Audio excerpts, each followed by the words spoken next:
So I'm broadcasting here currently. You're going to be able to find me going forward in Dagobah. This is at Yoda's hut. This is just one of my locations out in the cliffs of Dagobah. Dagobah's a real place. I don't know if you guys really... Yeah, all of the stuff from Star Wars, all the stuff from Star Trek, that's real. Like, they were consulting the ancient journal. And they looked in it and they saw all the pictures and they saw what everything did. They got the definitions for everything. And then they just started calling it. Oh, we got a phaser. Where'd they get that freaking name? Yeah, it's because they got it from the ancient journal. Look, I could tell you when they stole it, but that's not really interesting information for you. What we're going to do tonight, again, CW94, FutureMark, we're going to take some more questions from the chat. So if you guys have anything you want to ask FutureMark, again, this is your time. I'm not sure how many more of these we're going to do. I'm kind of thinking about calling it quits tonight. I'm sick of Thomas over there. We couldn't get rid of him. So second best situation was they brought in Telefriffin as the second. So you've got Thomas as the main director and freaking Randy Telefriffin as the number 2. Yeah, I don't know if you guys know about Telefriffin, but this next 4 or 5 years, I was telling you guys yesterday, the next 4 or 5 years, it's a blockbuster if you throw some money behind Telefriffin's production company. After that period of time, though, they start calling him Ed Wood. No good. I'm calling you Ed Wood already, Telefriffin. I started it, okay? And then you're sitting next to your, lackey over there. Let me ask you something, Thomas. How long until you steal the Ed Wood Award from Telefriffin? Because yesterday's performance of changing the background 3 times while I'm in the middle of a future event?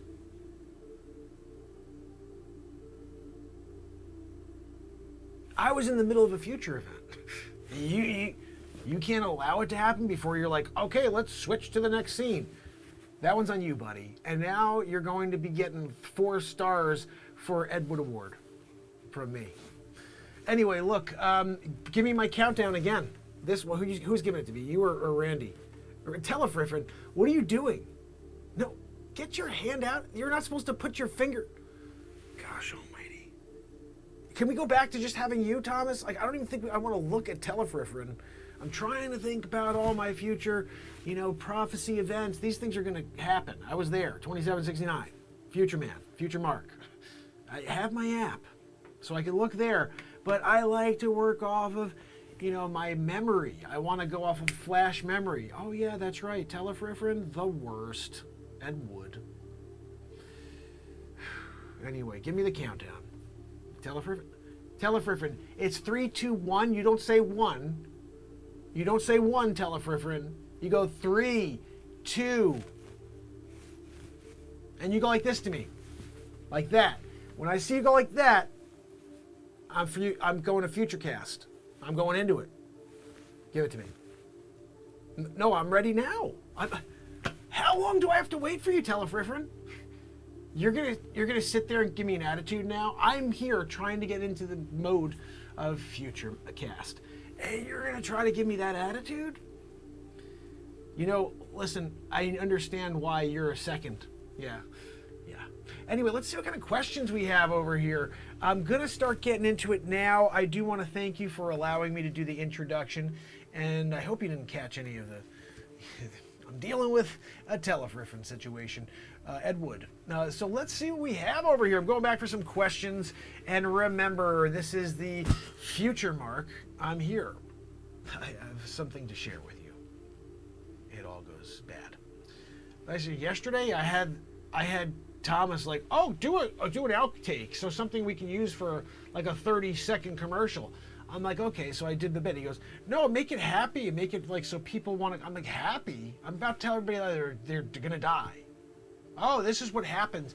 And then when you have a T2 thing, you didn't know Terminator situation? 2047. You didn't want to go there. I didn't want to go there. You should have watched the movie. Skynet? Real thing. Yep, Skynet. Except it's actually it's like a dual thing between Amazon and Tesla. And it becomes Tesla. And that's it's basically Skynet, We call it Skynet. because it destroys everybody. I told you 7 people are left. That's why I hide out here in this freaking cave.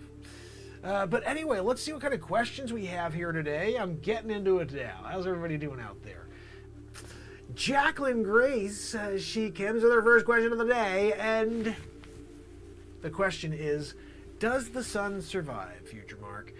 The sun does survive. Yeah, a lot longer than you think. It was still there when I'm here, but so it's doing all right, actually. There are a bunch of issues that are taken care of. Like I said, when you need to get your information, there is one super genius and another super genius. Together, they become a dual genius situation. And you could find them. All you have to do is tune into the Wages World program for one genius and the Planet X News program. Together, they wind up solving the problem of the sun. In fact, if you look forward to 2769, they are the ones who find the second sun. Yeah, so we have 2 suns in my timeline. So, I mean, look, it happens 700 years, a lot of time. All of a sudden, second sun. That was what was going on the whole time with Planet X News. We're like, what's going on around the sun? We see something. It was another sun. Yeah, it was there the whole time. You just couldn't see it. We didn't have telescopes that were strong enough. Then all of a sudden we did. And we're like, wow, look at that freaking sun. And you had a double sun situation going on. All of a sudden Bill Gates was like, oh, I think we should work on a situation in order to split the suns so we can get a double sun situation. All of a sudden, double sun situation. You're looking at it, you see one over there, one over there. I got a super tan.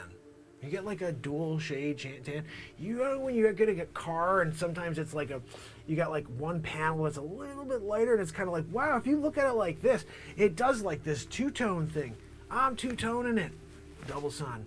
And that all happens because, like I said, it started because, you know, look, there's a thing in life. You can either listen to people who don't know what the hell's going on, or you can just continue to drive with your intuition. Well, the Scott from Planet X drove intuition, figured it out, kept going.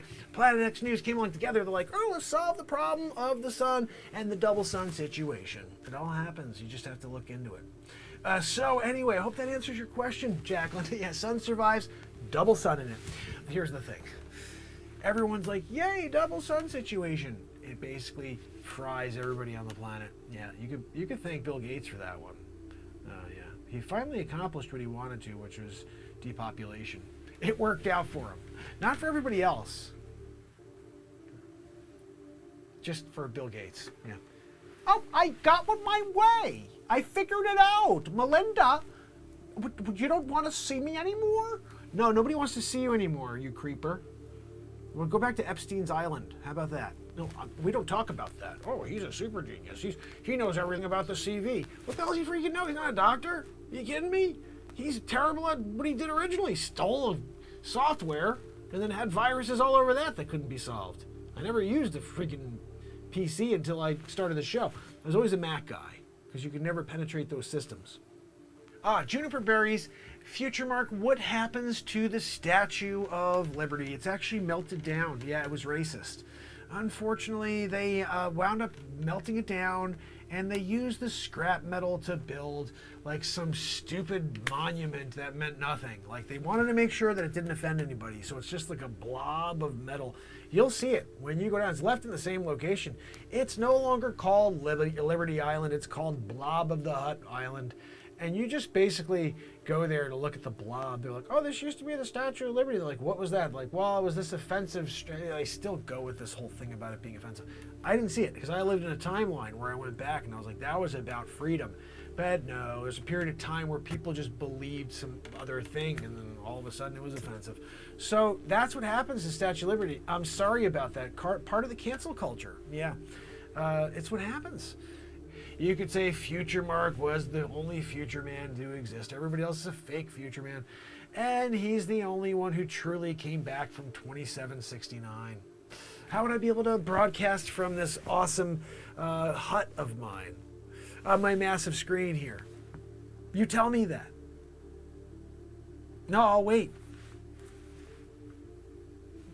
Thomas, I'm waiting for them to tell me when they think or where they think I could have pulled this off. Yeah, I know you brought telefriffin. See, you guys don't understand. This screen is massive. I got telefriffin and Thomas right there on the screen. I'm looking at him on my screen. And when I see telefriffin with his attitude, And I see beady-eyed McLarison, or whatever, what did I call him? I don't even know what the hell I called him. McLaren, you better watch that glare. All right? I don't want to see those beady eyes. All right? Let's see what else we have. Oh, wow. Oh, FutureMark. Are there still corrupt politicians in the future? Yeah, unfortunately, that's something that you're always going to be stuck with. Always corrupt politicians. Just wait until you see Rasmussen. That guy, oof. He's like the worst human ever. And some people call him the Antichrist. Yeah, I don't think he really was, but he was a pretty terrible human being. And you guys voted him in. Yeah. Well, that's just, look, it was a really good positioning. They were able to market it properly, and nobody saw the truth. And Rasmussen, he was amazing. I mean, as far as it goes, like, he did a lot of evil things, and he turned the country into one of the most brutally vicious countries, and the murder rate went up, like, to really all-time highs. No, I mean, government murdering people rate. It was really no good. Rasmussen, watch it. Look out for him. Look, you're going to have to wait. And in the year 2218, you can go and check Google. Go on Google, 2218. I want to see you do this. 2218, Google Rasmussen. You'll see. Running for president.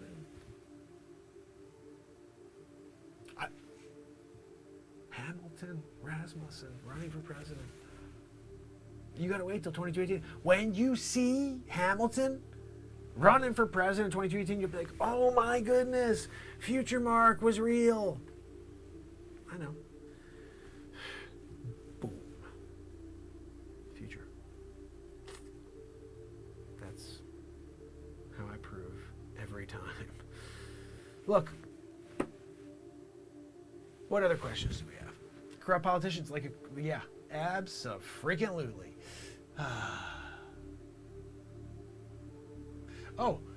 Jacqueline says, FutureMark, are they still masks in the future? There is a very small contingent of people wearing masks for the next 400 years. They finally take them off. Yeah, but it's not until the year 2421. Literally 400 years from now. They're like, oh, we're afraid of the civid. There's none. Like, it went away. And they're still wearing the stupid masks. And they're the ones who jog. They go jogging with the masks. They specifically go out and do calisthenics with their mask on. All alone. Like, middle of fields. Let me throw my mask on. So, and the thing is, they won't listen to FutureMark. I'm like, look, I've seen the future. I've been there. You're okay. I saw you there. Oh, that's because I wore my mask. That's the stuff they always say. Well, that's because I wear my mask. No, you stupid. It's because I saw you there, not because you wore your dumb mask. I don't wear a mask. It's over for everybody, okay? Bottom line. So I hope that's something that helped you on that question there. FutureMark, does Stuck on Mark get off of Mars? That is a very good question. No, he doesn't. But he winds up living like a king. Yeah, Elon Musk moves up there by himself. He brings his wife and his weird named kid, and they thrive. They thrive. They rent a huge piece of land from Stuck on Mark, and I think you would say lives happily ever after, right? I mean, like, has all the money in the world, able to build the pad that he always wanted to, because he uses the same. He's able to use the same engineers, the same builders, literally the same exact subcontractors as Elon Musk. While Elon Musk is building his super pad, Stuck on Mark was like, let me grab your ear. Oh, well, you need to pay for that, sir. Yeah, you see the guy over there who talks like this? Yeah, that's Elon Musk. He's paying me. He's got a 4,000,000 square foot super mansion here on Mars. And while he's here, he's paying me $1 per square foot per day. So I'm a trillionaire now. And basically, whatever I want built, just tell Elon he owes me. Oh, I'm going to pay for your building, Mark. Anyway, where can I do it? Well, listen, Elon, I wanted to find out, what do I call your kid? Is that a good one? Can I call it? I think it's something I can get to roll off my tongue. Because I don't know. But yeah, that's what happens is Stuck on Mark. He gets off he doesn't get off the planet, but what he is able to do is he's actually able to build himself the pad of his dreams. Yeah. Who wants to go back and be a freaking news reporter, right? When you could be stuck on Mars, of all places, too. You know. What other questions do we have here? Let's see. Moment of truth. Hey, FutureMark, have you paid respect to Dick Facce yet? Good question. Of course. Look, you can't get to heaven unless you pay respect to Dick Facce. And there are times where people will be like, I don't want to pay respect to Dick Facce. Not a good idea, because all of a sudden you get an elbow in the Facce. Always a bad thing. But yeah, I have always paid respect to Dick Facce because it's a very, very important thing to make sure you are on good terms with Facce. I mean, look, why, you don't believe I did? Like, you don't think I really did? Like, what's with you? You don't think I'd really touch base and tell Facce how much I respect him? Like that I can't figure out with you at all. Facce, did I told you, super screen. I got a super screen here. I'm able to talk through my screen and get Facce on the line. You want to find out from Facce if I really gave him respect? Then let's find out from the Facce. I mean, he's the one who's going to tell us all these things anyway, and if he doesn't, then you were right and I was a liar. And I'm not. I'm from the future, FutureMark. I mean, I don't know if you've been anywhere, but I'm from the freaking future. Hey, Facce. Hold on a minute. I can't figure. What, Gino? Oh, yeah, no, I'll take an espresso. Thank you, Gino. What's that, Gino? Oh, a biscuit. Thank you for the biscuit, Gino. Is this still a door open? Good man. I'm gonna take my espresso. I'm gonna take my biscuit. And I'm gonna... What? Oh, what? Gino, you're gonna interrupt the dipperoo? I can't figure you out. Well, hey, yeah, no, of course. Yeah, FutureMark, he came to pay respect. You don't think he came to pay respect to Facce? Look, let me tell you something. FutureMark didn't come to pay respect to Facce. I give him elbow in the Facce. But he came. Hey, Sonny! Sonny! Put down the cool. Sonny, where are we going? Sonny, when was he shooting the FutureMark? He came to pay respect. You remember what day? Sonny! Nobody's gonna understand the friggin' words coming out your mouth. You shitty cough cup. Yimmity you. I can't figure you out. FutureMark, he came to pay respect. Okay? So you're the liar. I'm going back. How about you? Oh, thank you, Gino. I can't do that one. Listen, Telefriferin, why are you locking me into a background with an ad? This is why you're freaking Ed Wood. Unbelievable. That is as Bush League as it gets. Now you got a stock image of a freaking UFO behind me, Telefriferin? I'm from the future. It had nothing to do with the freaking UFO. I'm just from the future. I use a time machine. I don't use a UFO. They throw me through a time machine black hole. I black holed it down through Bill and Ted's Excellent Adventure. I'm here now. And you're going to throw me with a silly background? Like, oh, look, it's an X-Files thing. Look, I've seen that episode too. Just check it. There's an actual playlist. X-Files on the Renaissance Man show. Yeah, you check that out, Telefriferin. You weren't the director on that. We would never use you for that. Terrible Telefriferin. We call you Terrible Telefriferin. Randy the Terrible Telefriferin. Ed Wood. Riffriferin.